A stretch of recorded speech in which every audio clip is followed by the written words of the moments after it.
Unfortunately, this house has a problem with its water pressure.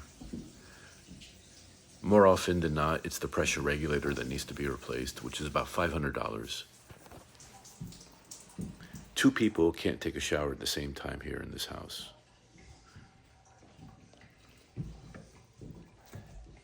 We turn all the water on at the inspection and systematically turn it off to see how pressure kicks up. I'll be right back. Older houses, if there's a water pressure problem, it could be caused by galvanized steel pipes, which is very costly to replace. Sometimes it's debris that builds up in the water pipes.